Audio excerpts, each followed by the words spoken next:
How to retire early earning money like rich. This is the Pablo Henrique channel. Like and subscription is not requested, it is conquered. Welcome. Today we're going to be talking about one of my favorite topics, which is, how do you retire early? I want to talk about society's game plan that they've laid out for us. Because in general, we have a society that says get good grades. If you get good grades you can go to college, graduate college, take that piece of paper that says you're smart and go get a job, work for somebody else for 30/40ths of a year, throw money in a 401k. IRA. And here's my question for you. What are the net results of that game plan for the average American? Well, I'll tell you right now that our government posts statistics from the Social Security Board that say that the majority of us at age 65 at retirement have very little. In fact, the average American saves about $55,000 versus what they actually need to support a retirement where their same standard of living that they've been used to cannot at least still be there versus getting reduced in half or down to 1/3 or even less. If we really want to get to the bottom of how to retire early, we have to understand how wealth is created, where it's created. And there's a study that was recently done by Oxfam International. I want to share with you just a few of the statistics. They say that 85 richest people on Earth have as much money as the bottom half of the world's population. The richest 1% has amassed about 46% of the world's wealth, which is about $110 trillion. The top 1% has 65 times the total wealth of the bottom half of the world's population. The percentage of income gap by the richest 1% in the US has grown nearly 150% over the last 30 years.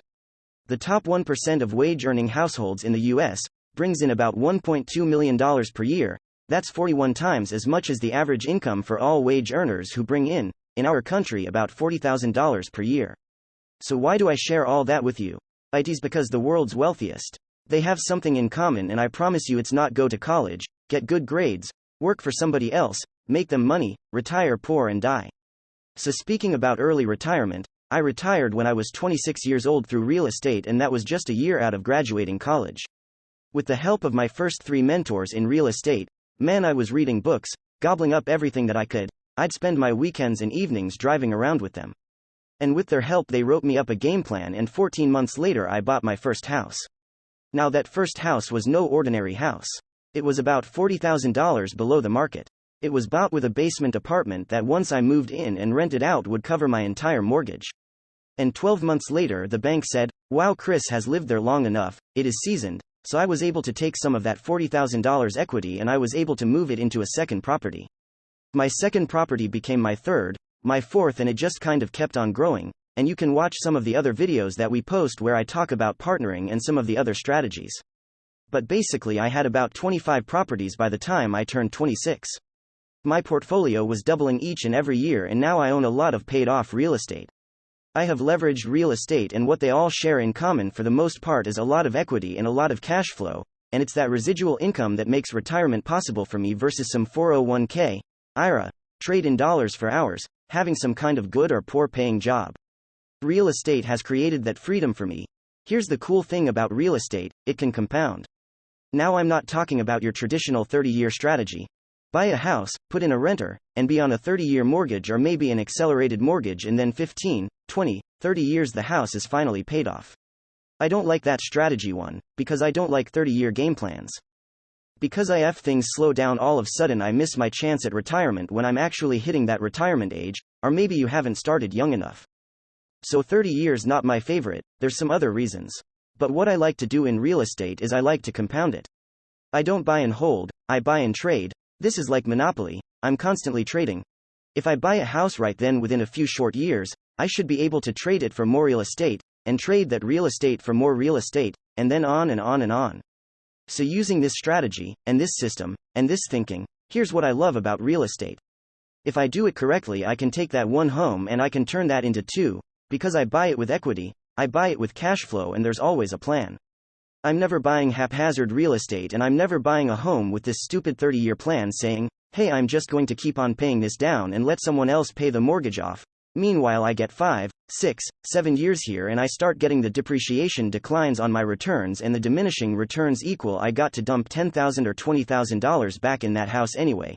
Don't like the 30-year plan, a little side bonus there for you. But if I can buy that one house correctly, with that equity like I did on my first house, I'm now going to take that equity and let it season and take 6 to 12 months, I'm going to turn that into my second house. Now, if it worked one time, this is the power of one, then why not two? Why not five? Why not 10? Well, my intention with those 2 homes is to what? Turn them into 4 homes, because cash flow on 4 homes is way more tasty than cash flow on 1. And if I can take 4 homes and turn them into 10 and 10 into 20, and ultimately what do I do at retirement? I'm going to sell off all these leverage properties, 1031 exchange to avoid taxes, and I'm going to roll them all into a pile of paid off homes, paying for me a retirement that I can control. And why I say at an early age? It's because I believe that most people, depending on where you're starting, can actually retire inside of a 5 or a 10-year period of time given the right plan. So in comparison, yes, real estate can give you more equity, more cash flow, more tax advantage, more. But here's how we are ultimately more different than the stock market. In the stock market, like we said, you've got to be worth well over $1 million if you want to have a very basic retirement. In real estate, who cares what your net worth is? Who cares what you're worth? That's not what you're focusing on. What you're focusing on is the what. That's right, it's the cash flow. It's the residual income. It's like, yeah, maybe I am worth $500,000, maybe I'm more $3 million, but frankly, do I have enough money residually that just rolls in from my real estate that covers all my expenses? And here's what I find. I find that what you can do in 30 or 40, 50, 60 years in the stock market is achievable inside of 10 years with real estate. Real estate done right can not only produce all these amazing advantages, but it can be a huge accelerator, which is, in my opinion, what most people in this country need. Now watch this video right here for you to learn how to make big money. Videos every day at 8 p.m. Watch this video right here. Thank you so much everyone for watching. My name is Pablo Henrique and I'll see you in the next video.